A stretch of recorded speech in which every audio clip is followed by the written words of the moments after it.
hello कलेजबाट छुट्टी पायो कलेजबाट भर्खरै कलेज गरेर आएको काममा जाने अब घर जाने खानासाना खान्छु अनि काममा जान्छु मैले अघि भर्खरै भिडियो बनाएको थिएँ खाली भयो अनि त्यो फेरि भिडियो बनाइदियो भर्खरै कलेज सकेर घर जाँदै हो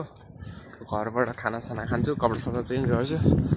अनि मोबाइलको चार्जर लिएर कामतिर दन्किनुपर्छ न त म जहिले कलेजबाट डाइरेक्ट काममा जान्थेँ आज चाहिँ बुढोले एक घन्टा पहिले छोडिदियो कि एक घन्टा पहिले छोडिदिएपछि के भयो भन्दाखेरि मलाई घर जान भ्याइनी भयो घर जान भ्याइनेपछि घर गएर खाना खान भ्याइनी भयो न त मैले जहिले काममा गएर ब्रेक टाइममा कामको ब्रेक टाइममा गएर खाना खान्थेँ घरमा मजा जान्थिनँ कलेजबाट डाइरेक्ट काममा जान्थेँ अनि ब्रेक टाइममा काममै ब्रेक टाइम कहिले मिल्यो भने खाने नमिल्यो भने बेलुकालाई राख्ने तर खाना चाहिँ खान्थेँ कहिले जसरी भयो नि घर अब त्यही हो कि तपाईँहरूले देखिसक्नु 10चोटि भन्दा बढी चाहिँ देखाइसकेको भर्खरै खाना खान भ्याए अनि ट्रेन स्टेसनमा आएको अब ट्रेन कुद्ने अनि काममा जाने 10 मिनटमा आउँछ भने ट्रेन 10 मिनटसँग गफरम न अनि के छ त हजुरहरूको हालखबर ठिकै हुनुहुन्छ होला अनि यस्तै हो अब यहाँ चाहिँ गाह्रो काममा गयो पढ्यो आज मेरो कलेज थियो म कलेजको भिडियो नि हालेको नि त आज कलेजको भिडियो नि हालेँ यता नि भिडियो बनाऊँ जति सक्दो हुन्छ त्यति धेरै भिडियो बनाऊँ भनेर बनाएको कपाल चाहिँ के भयो भन्दाखेरि कपाल पाल्ने कलर गर्ने भनेको एउटा क्याप चाहिँ किन्नु पर्दो रहेछ त्यही काम गर्ने ठाउँमा क्याप चाहिँ पाइन्छ त्यही भएर नकिनेको काम गर्ने ठाउँमा लाउने क्याप पाइन्छ एउटा सेतो डिकम्पोजेबल वाला कि एकचोटि मात्रै लाउनेवाला क्याप त्यस्तो क्याप पाइन्छ त्यही भएर नकिनेको अनि आज चाहिँ म कलेज गएँ कलेजबाट खानासाना खाएँ भर्खरै घरमा गएर खाना खाएर अहिले देखिसक्नु हुन्छ होला अघि भिडियोमा अर्को कपडा थियो अहिले अर्को कपडा लाएर काममा निस्किसकेँ आज प्रेजेन्टेसन थियो आमा यस्तो डर लाग्थ्यो थियो मलाई धन्दै राम्रै गयो बुढोले केही नि भनेर गुड वर्क भनिरहेको थियो म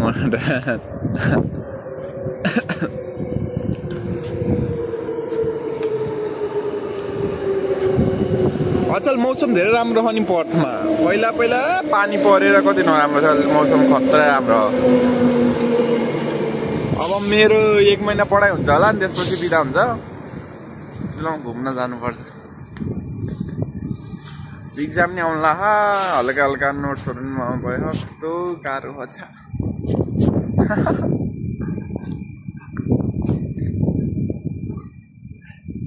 अनि के भनौँ भन्दाखेरि के भनौँ घरमा मम्मी बाबाहरूसँग कुरा भइरहेको छ त्यस्तै हो एक्लै भएपछि लास्ट अल्छी भइदो रहेछ यार त साँच्चो कुरा भने यार लास्ट अल्छी भएको के म काम र पढाइ भने रातिको 12 बजे 2 बजे उठेर नि जानु होला अरू एक्स्ट्रा एक्टिभिटीहरू केही गर्नै मन लाग्दैन क्या म आयो मोबाइल हेरेर बस्यो अनि फेरि काममा गयो कलेजमा गयो कहिले त्यत्तिकै क्या मोबाइल हेरिकिनै दिन बित्छ क्या केही हुन्छ नि एक्स्ट्रा एक्टिभिटीहरू हुन त नेपालमा बस्यो नि त्यही मोबाइलै हेरिन्थ्यो यहाँ मोबाइलै हेरेर काममा जान पढ्न असाइनमेन्ट छ भने मात्रै यसो पढिन्छ नत्र त्यत्तिकै मोबाइल चलायो बस्यो ट्रेन यो ट्रेन मेरो होइन यो पछिको ट्रेन मेरो आज काममा जान रातिसम्म बस्नुपर्छ यार दिवाली आउनु लाग्छ नि त तिनीहरूको दिवाली मन्डे हो क्या हाम्रो तिहार कहिले हो थर्सडे भन्ने थियो दाइले दिवाली आउनु दिवालीसम्म बस्नुपर्छ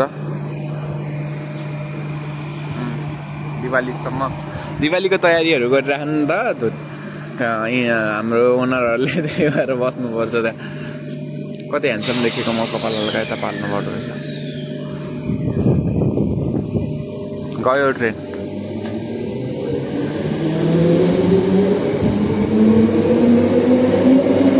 सुरुमा त कति सुरुमा त कति मजा आउँथ्यो यार ट्रेन चढ्न याममा ट्रेन भनेको पहिलोचोटि चढ्न पाएको लास्ट खुसी लाग्थ्यो पहिलोचोटि चढ्दाखेरि अचल त पानी परिसक्यो केही लाग्दैन त्यस्तो खासै केही लाग्दैन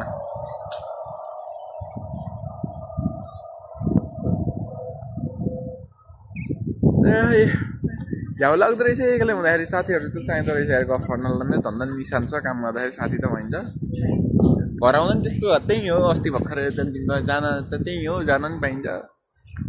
तर जानै झ्याउ आउँछ कस्तो अल्छी के अल्छी यस्तो अल्छी भएर हुन्छ काम त गर्ने हो फेरि मोरी मोटी गर्ने हो काम चाहिँ फेरि अरू कुरामा के हल्का मोबाइल हेर्न कम गर्नु पर्यो अनि मैले अरू के कम गर्नु पर्यो मोबाइल हेर्न बाहेक अरू सबै अरू त ठिकै अरू सबै अरू त केही नि कम गर्नु पर्यो होइन मोबाइल हेर्न चाहिँ हल्का कम गर्नु पर्यो कि मोबाइल कसरी कम हेर्ने होला यार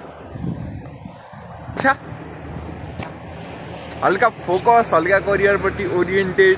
अनि हल्का मेहनती हल्का पढाइमा ध्यान कहिले जान्छ होला यार थाहा यार अस्ट्रेलिया आएर पढाइमा पढ्छु होला भने चाहिँ अस्ट्रेलिया आएर पनि पढेन कति बिग्रेको मान्छे यार छा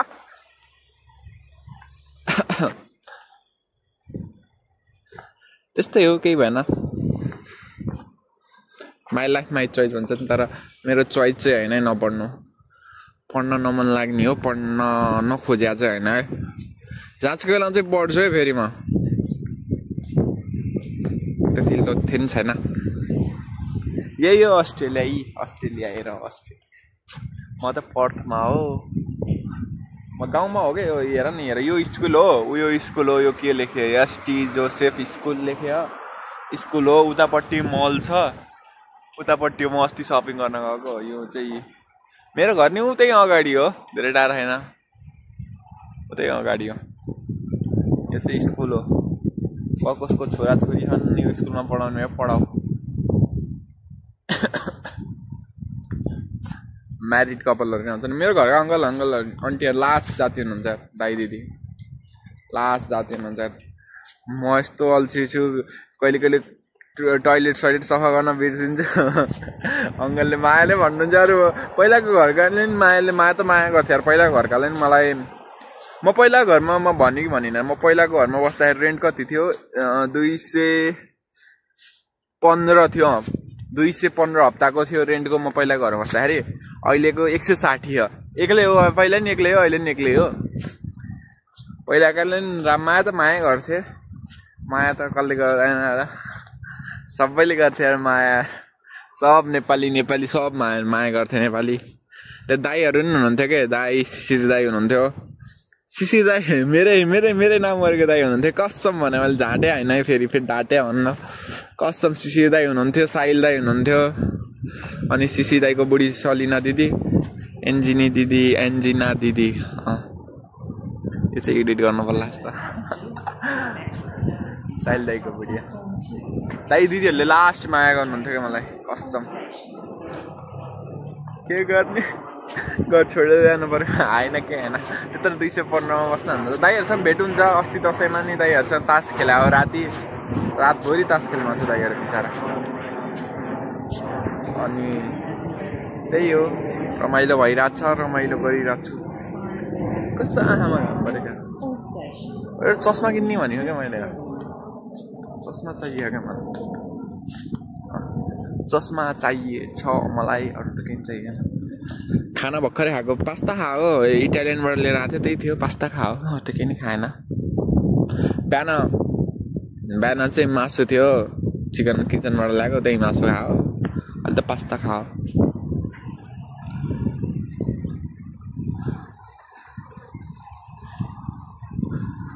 अब जानियो सिधै कामबाट डाइरेक्ट राति नि मैले भिडियो बनाउँछु भनेको जहिले बिर्सिँदो रहेछु कि रातिको भिडियो पनि बनाउनु भएको कति मजा आउँथ्यो ट्रेनभित्रको के मान्छे हुँदैन रातिमा आउँदाखेरि कोही हुँदैन म कति बजी आउँछु लगभग 12-1 बजीतिर आउँछु मान्छे हुँदैन ट्रेनमा एक्लै हुन्छ अनि एमिनेमको गीत सुन्दै अनि मोटिभेसन मिल्छ एमिनेमको गीत सुन्दै आउने हो कहिले घरमा नि फोन गरेर बोल्छु न त्यस्तै हो बाँचिरहेको चलिरहेको जिन्दगी मेरो ट्रेन आउँछ ट्रेनभित्र बोल्यो भने खैरेहरू लास्ट रिसाउँछन् त्यही भएर म कहिले ट्रेनभित्र कलेजभित्र बनाउँदिनँ कि खैरेहरू लास्टै राम्रो बानी खाएको दिनको त चाहिँ मेरो पर्सनल स्पेस इन्भेड गरिस् तैँले भनेर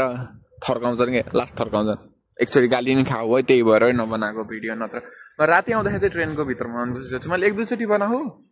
1-2 चोटि गाली खाऊ नराम्रो गाली त गरेन नि गाली खाएपछि अब के एउटै एकचोटि गाली खाएपछि कति गल्ती दोहोऱ्याउने भनेर मात्रै नबनाएको मेरो ट्रेन आयो हल्का त भित्र लग्यो भने लाज लाग्छ कस्तो डर लाग्छ खैरेहरू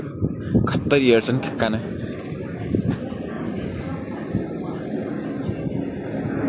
ट्रेन आयो म चाहिँ थोर्नीमा हो झर्नी यो कोकमनको ट्रेन हो भित्र ट्रेनभित्र चढौँ है बाई